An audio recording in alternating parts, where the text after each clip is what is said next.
Episode 2 basically picks right off where we left off with Shenlong going ahead and giving the wishes for the cast basically be turned back into kids due to Gomah. I believe that's how you say his name. And here you see Kudin, aka Krillin, just freaking out, and you see Son Goku and Vegeta both come flying out of the sky because they were sparking and they bump each other's heads on the way down and land hard. And I just love how they were so angry, like, what the heck is going on? And then they look at each other like, holy crap, look at that right there. We have both been transformed back into kids, and I thought, man, that was hilarious. And you get to see, I think this is the first time we've ever seen Ox King as a kid in the series. There we go, Poor Oolong Yamucha, aka Yancha. We even see Kibito, who we've always seen as being old, but now he's young, very young. And there's the East Kaioshin, of course, the Supreme Kai. First time we've ever seen Juhachigo Lazui, aka Android 18, as a kid. So this is most likely what she looked like before Dr. Gero, aka Dr. Gero, took her and her brother and kidnapped them away and turned them into the Jinsgo Negan, aka androids in the dub. And there you see Marin, of course, being reduced back to a baby. There's Piccolo. Now, interesting, for those of us who have watched the original Dragon Ball, Piccolo looks a lot older here, like he's a preteen. Doesn't look quite like the kid Piccolo that we first saw at the beginning of Dragon Ball. And there you see Son Goku just completely freaking out. And I want to really give praise to Masako Nozawa, the original Japanese voice actress for Son Goku, who actually recently, I think a few days ago, turned 88 years old. And I was very curious to see how her voice acting would handle here. She's 88, she's up there in age, and when you have an elderly voice, can you go back down to that very youthful sounding voice that you need in order to play a kid role? And man, she did it fantastic, absolute legend. So that was really great to hear that she still has it at this age in her life. Man, fantastic. And there's Gomeh, who is just irate that his wish didn't go according to plan. He got him back into kids, but not exactly what he's looking for. And Dagesu gets him with the plan and let's go ahead and kidnap Dende. We get our first look at Kid Mr. Popo. So that's what's been under that turban all this time, horns. And it's like, man, Mr. Popo could be a deadly force with that. And you got Dende sleeping there because he's a baby, and he's just ecstatic and everything. And right here, man, you get Dagetsu. He just takes Dende out of Mr. Popo's hand and then shoves Mr. Popo down. Like I said, if you follow Team 4-Star, Mr. Popo's made out in that series to be the god among gods, but here they treat him like Dagetsu's treating him like a wimp. And you see, there's Dende. That's how happy he is to be getting kidnapped because he's been reduced to a baby. And then they take off to the demon realm. But what's interesting about this, and we see this in the series, or in this shot particular with Son Goten and Trunks, is that mentally they are still their current age, and they are able to realize that their bodies have been reduced to babies, but they have no control. Instead, their bodies is reacting on its own like babies, and I just didn't quite understand that. I would expect that if they are aware of who they are mentally, that they would try to walk and run, but they just can't because the baby bodies that they have now won't allow them. So, but instead, it's like their body is reacting on its own as a baby, and mentally, their body's doing what they don't want them to do. So, like, man, that's pretty crazy. We get Goku and Vegeta just trying to figure out, and we see, just as the wish said, Gomeh asked that all their friends and family of Son Goku be turned back into kids and babies. So we see the workers here that work for Bulma. They're not at all, basically, they're just shocked here, but they're all still in their adult form. So there you go. And then I love it. You have Mark Satan, aka Mr. Satan, basically as a kid, just hilarious. Fat Boo is a kid. I'm like, I'm not sure how that works. I don't, because Fat Boo, isn't he a fusion of the Kaioshin, aka the ultimate supreme Kai? He never even was a baby. He was a fusion of them. So how he got reduced to a kid, I don't know. I don't understand how that's working, but it's cool to see Fat Boo as a kid, but he always act like a kid anyway. So there you go. What I did really love here though is you have Bulma, aka Boma, and she is basically just loving what she sees in the mirror because of course she's trying to, as she gets to her middle age, she's trying to look younger and younger, and of course here she looks too young, but Chi-Chi is actually happy about how young she looks now. So they are completely neglecting the fact that they are now their bodies are now kids again for just how young they have gotten. So that was quite interesting. Man. And then I love it right here. Mark Satan, Mr. Satan, just basically walking, Vegeta and Piccolo like, we ain't got time for this fool, right? As he's saying he's gonna save everybody. I just love how delusional Mr. Satan is. Oh man.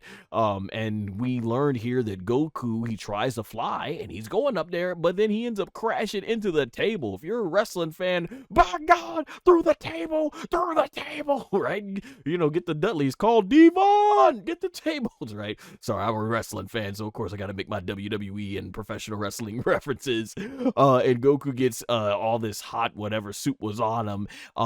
So we get to see Muten Roshi, aka Master Roshi, as a kid here, and he's letting Son Goku know that basically he cannot fly because his body is not used to it. He's so used to flying in his adult body, so he's kind of got to learn how to retrain himself here. And I can't be the only one that thinks about this. Anybody else out there watch the show or anime or read the manga One Punch Man? Tell me, you can't tell me in this frame Muten Roshi does not look like a kid version of Saitama. Like, I just see nothing but Saitama, One Punch Man right there. And of course, Roshi, he feeling, just like Boma, he's glad to be young again. So, he's up here trying to hit on the women, and it's like, boy, no. They didn't want anything to do with you when you were an old geezer, and they sure as heck don't want anything to do with you now that you're a kid.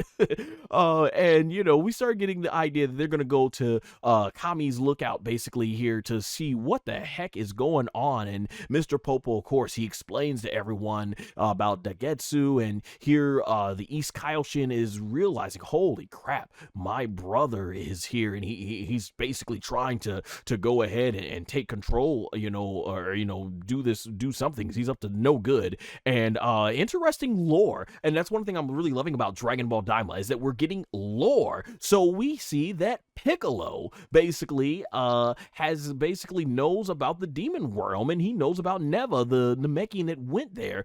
So this was really cool. And I love that the series rewards you for being longtime fans, because if you obviously grew up with Dragon Ball Z, this was taken straight out of when Cell came to the present timeline and just left the Trunks' spaceship there where it got moss all over it. So Kibito from the land of the Kais in Kaioshins, he brings this machine back, which is all rusted and mossed over, and the East Kaioshin can't work with it at all. And Goku, he's trying to fly over this thing, and he can't go, and he ends up falling and barely hanging on to the side of the Kami's lookout. And Piccolo, he comes over here acting all tough like, you're pathetic. And then Goku's like, well, why don't you go ahead and give it a try? And Piccolo just flies, and then he loses his balance and boom, right into the side of that tree. And Goku's looking at him like, yeah, talking all that stuff. Piccolo right there messed himself up, bleeding and all that stuff. So, before you want to start schooling somebody, maybe you should make sure first you know how to do it, right? And then, of course, they end up bringing Boma and Vegeta to look out. And Vegeta, I thought, had an awesome line here. He's gonna make them pay for who turned them into these brats. Make them pay for who turned them back into these brats. So I love it. I can't wait to hear what Chris Savage's gonna sound like in the English dub. And then you have Bulma, who's just tremendously smart. One of the smartest characters in the entire franchise from a technical standpoint. She's already figuring out how to, make this machine, this ship work and everything. And oh man, man, this was some more great art. They explain here, I think it was Kibito or the East Kaioshin, they explain here that Goku basically and Kid Buu, their battle, because it destroyed so much of the world of the Kaioshin, it ended up also destroying their that ship, or at least making it not work. And man, my all-time favorite fight in Dragon Ball Z is Super Saiyajin 3 Son Goku versus Kid Buu. Love this fight. It is my favorite fight in all of Dragon Ball Z. Man, and seeing them give this fight justice is fantastic. Like, even that shot right there, SS3 Goku looking awesome. My favorite form of Majin Buu, my favorite fight in Z. Like, this is fantastic. Let's go. Oh man, and just look at that Kamehameha. That's when he hit the super Kamehameha on Kid Buu. And I even love they show some love to when SS2 Vegeta. I'm glad they put the electricity in there to state that, yeah, this is Vegeta at SS2 fighting Kid Buu and the explosions. Just fantastic stuff. And Bulma figuring out how to work this. Yeah, because she explains that it was going to take her about 10 days, but we get to where it takes about 2 days for her to get a little bit further, and they even build this place up on the lookout, and you see Goku training there. Phenomenal backgrounds. These backgrounds just look so epic, man, so epic. And you see Bulma working right there, and we learn that Goku's trying to learn how to close the distance now more, because he's got to fight in this short stature until they get back to normal. We get a look at Korn. Funny enough, I didn't really think Korn looked all that different.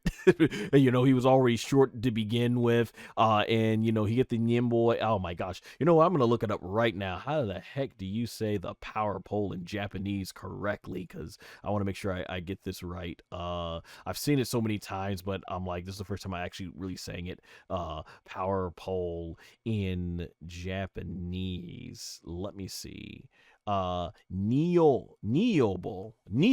There we go. All right, Neobo. So there's the Neobo, and you know, that's of course how he got from Korn's tower up to the Kami's lookout. And it turns out that Korn ends up saying that Kami Sine, is it right? Kami Sine.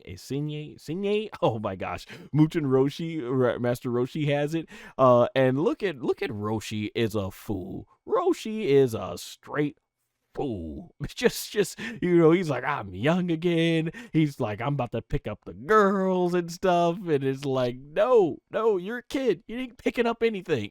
And there you go, Turtle. I don't know if he aged, because obviously he's like 1,000 years old, so I don't know if he would have really aged that much, or I guess he is a little bit shorter. So yeah, that was interesting. And it turns out that Muden Roshi, being the fool that he is, he's using the Niobo as basically somewhere to put his laundry out, you know, hang his tank top and his underwear. Like, wow, this is something that is holy and sacred, and this is what you use it for. Okay. And of course, when Son Goku gets the Neo Boy, aka Power Pole, back, we get some awesome animation of him like just spinning it around. Basically, this was just awesome. As you can see, man, just they really took their time with this animation. It was fantastic. And him getting in that pose, and him basically, you know, making it extend right in front of Piccolo, because yeah, I don't know if Piccolo got to see it that much, and that was cool. I wonder if that was just his payback for Piccolo talking trash about him and everything. And this was really cool here. Once again, if you watch OG Dragon Ball, Bulma, she obviously is gonna know what the Neobo, aka Power Pole, is, looking at Son Goku. So this right here was just this shot right here was just a basic love letter to those who grew up watching OG Dragon Ball, or people like myself who watched Z first but had to go back and watch OG Dragon Ball. And Vegeta still hasn't lost his appetite. Son Goku still haven't lost his appetite. So that was great to see.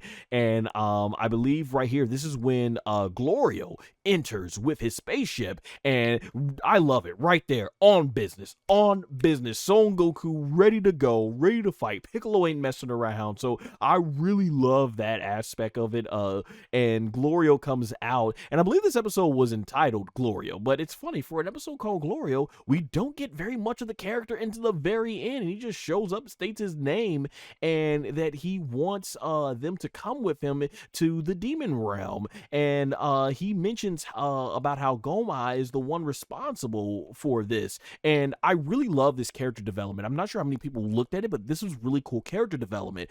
East Kaioshin goes in and talks about how Gomeh is very dangerous because of the trickery and magic that he possesses, and Vegeta takes him very serious, because if you go back to the Majin Buu saga, Vegeta did not take this threat of Buu and Bibbidi and Bobbidi very serious at all. And I remember that once he finally got to fight Pui Pui, aka Kui and Yakan and all that stuff, when they were going down Bobbidi's spaceship, you know, he thought this whole thing was a joke and that Majin Buu isn't nothing. And obviously, after the year they had from everything it took to defeat Majin Buu and how out of hand that situation got it, I love that Vegeta is taking this threat seriously and that he is not doubting the East Kaioshin. Wonderful character development.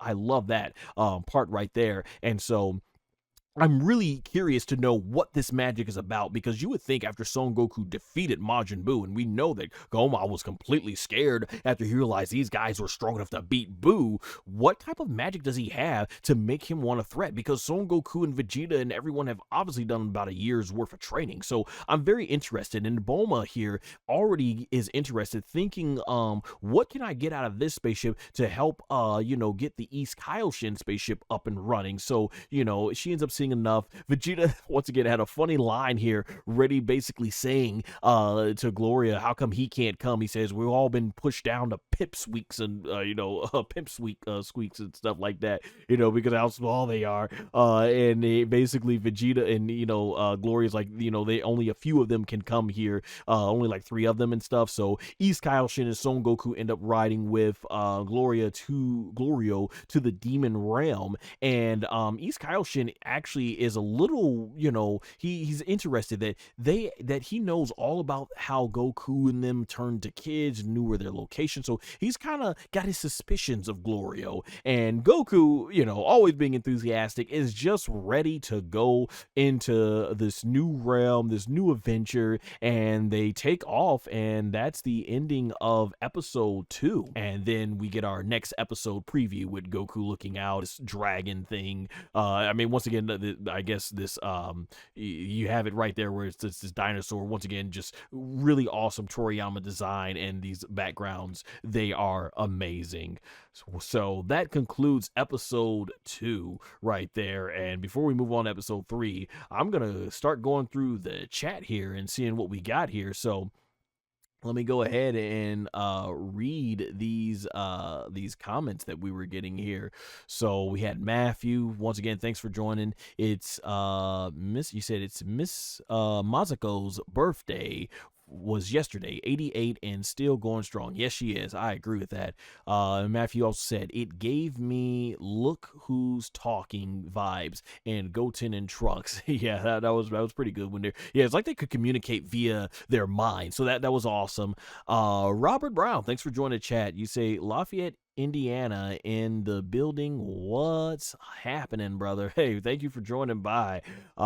Matthew also said, we also now understand why Bulma kept using the Dragon Balls to be younger in Super in the later movies. Fantastic. Yes, being that Dragon Ball Daima takes place 1 year after Dragon Ball Super. I mean, 1 year after the defeat of Kid Buu, but 4 years before Super, it starts making sense now. Like, yeah, this is probably the genesis. She realized, oh man, you know, what happens, you know, even when she gets her adult body back, now, you know, she can make herself look younger. So yeah, great find, Matthew. Let's see what else he says here. I was about to say Kid Roshi looks like Kid Saitama.